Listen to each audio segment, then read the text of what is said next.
Hello everyone, ఈరోజు నేను వెలగపళ్ళతోటి ఇన్స్టెంట్గా చేసే పచ్చడి గురించి చెప్దాం అనుకుంటున్నాను. దీనికి నేను 2 వెలగపళ్ళు తీసుకున్నాను. మొన్న మా కజిన్ మా ఇంటికి వచ్చినప్పుడు ఎవరో నోము చేసుకున్నారని ఈ వెలగపళ్ళు నాకు ఇచ్చారు. సో దీంతో చట్నీ ఎలా చేయాలో చూద్దాం. దీనికి కావాల్సినవి ఒక 10 ఎండుమిరపకాయలు, ఒక 10 పచ్చిమిరపకాయలు, కొద్దిగా కరివేపాకు, కొంచెం కొత్తిమీర, పోపు కోసం శనగపప్పు, మినప్పప్పు, ఆవాలు, జీలకర్ర, ధనియాలు, మెంతులు, కొద్దిగా ఎండుమిరపకాయలు, అలాగే ఆయిల్ కూడా. ఇప్పుడు ప్రాసెస్ ఏంటో చూద్దాం. ఈ వెలగపళ్ళకి పైన పెచ్చు చాలా గట్టిగా ఉంటుంది, అందుకని దేంతో అన్నా దీన్ని పగలగొట్టాల్సి వస్తుంది. దానికి నేను అప్పడాల కర్రని యూజ్ చేశాను. చాలా కష్టపడితే కానీ ఇది పగలలేదు.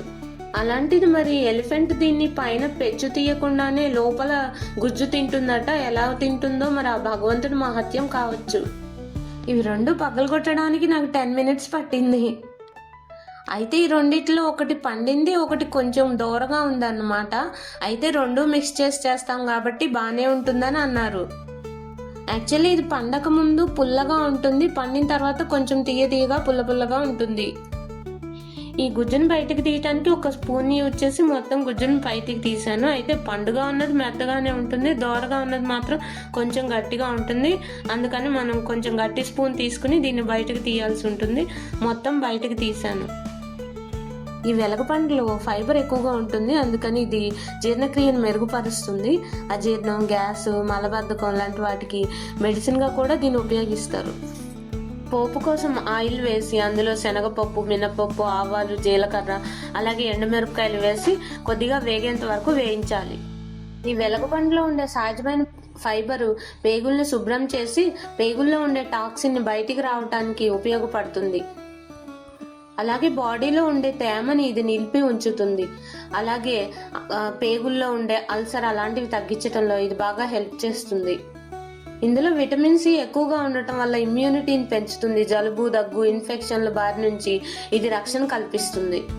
ఈ పోపు కొద్దిగా వేగిన తర్వాత ఇందులో కొద్దిగా మెంతులు, అలాగే కొద్దిగా ధనియాలు కూడా వేసి అవి కూడా వేగిన తర్వాత పచ్చిమిరపకాయలను తుంచి ఇందులో వేసుకుని అవి కూడా వేగేంత వరకు వేయించుకోవాలి.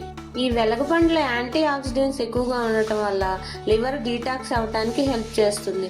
అలాగే కిడ్నీస్ క్లీన్గా ఉండటానికి, బాడీలో వాటర్ బ్యాలెన్స్ అవ్వటానికి ఇది బాగా హెల్ప్ చేస్తుంది.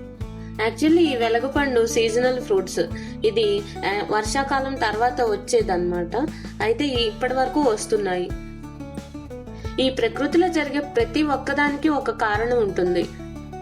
ఈ వెలగపళ్ళు ఈ సీజన్లో రావటానికి కూడా కారణం ఉంది.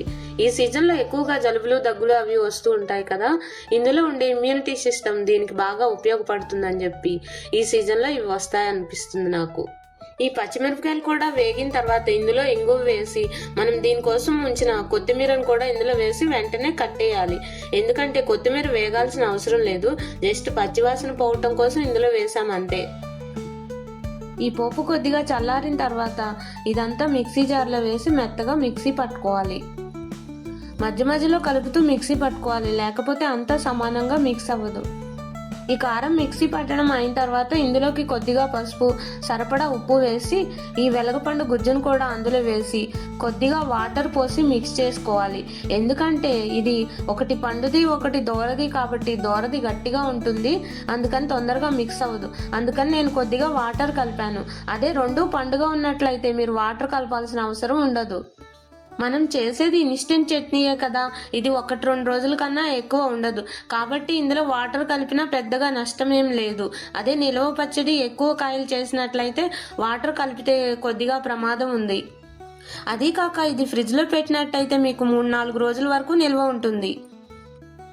దీన్ని మరీ గట్టిగా కాకుండా అలాగే మరీ పలుచగా కాకుండా మీడియం కన్సిస్టెన్సీలో మిక్సీ పట్టుకోవాలి. తర్వాత దీంట్లోకి పోపు వేసుకుందాం. ఆయిల్ కాగిన తర్వాత అందులో శనగపప్పు, మినపప్పు, ఆవాలు, జీలకర్ర, అలాగే 4-5 ఎండుమిరపకాయలు ముక్కలుగా చేసుకుని వేసుకోవాలి. ఇది కొద్దిగా వేగిన తర్వాత ఇందులోకి ఇంగువ, అలాగే కరివేపాకు కట్ చేసి వేసుకోవాలి. ఈ పోపు బాగా వేగిన తర్వాత స్టవ్ని బాగా తగ్గించి అందులోకి ఇప్పుడు మనం మిక్సీ పట్టి ఉంచుకున్న పచ్చడి మొత్తాన్ని ఈ పోపులో వేసేయాలి.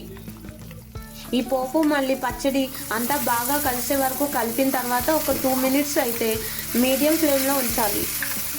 మామూలుగా అయితే ఈ పోపుని పచ్చడిలో మిక్స్ చేస్తే సరిపోతుంది, కానీ మనం కొద్దిగా వాటర్ యూజ్ చేసాం కదా, అందుకని పోపులోనే పచ్చడి వేసి కొద్దిగా వేడయ్యేంత వరకు ఉంచటం మంచిదని చెప్తున్నాను.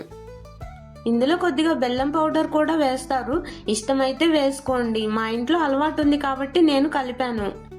ఈ పచ్చళ్ళు కానీ వంటలు కానీ ఏవైనా వాళ్ళ ప్రాంతాలను బట్టి వాళ్ళ అలవాట్లను బట్టి ఉంటాయి. అలా ఎవరి పద్ధతి తప్పని ఎవరి పద్ధతి కరెక్ట్ అని మనం చెప్పలేము. ఎవరి అలవాట్లను బట్టి వాళ్ళు చేస్తారు. ఇది చల్లారిన తర్వాత ఒక బౌల్లోకి తీసుకుని సర్వ్ చేసుకోవటమే, అంతే.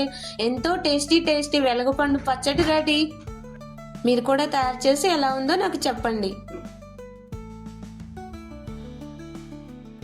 ఇది రైస్లోకే కాకుండా దోశల్లో కూడా చాలా బాగుంటుంది. ఈ వీడియో కనుక మీకు నచ్చితే లైక్ చేయండి, సబ్స్క్రైబ్ చేయండి, మీ ఫ్రెండ్స్ అండ్ ఫ్యామిలీ మెంబర్స్కి ఈ వీడియోని షేర్ చేయండి. Thank you.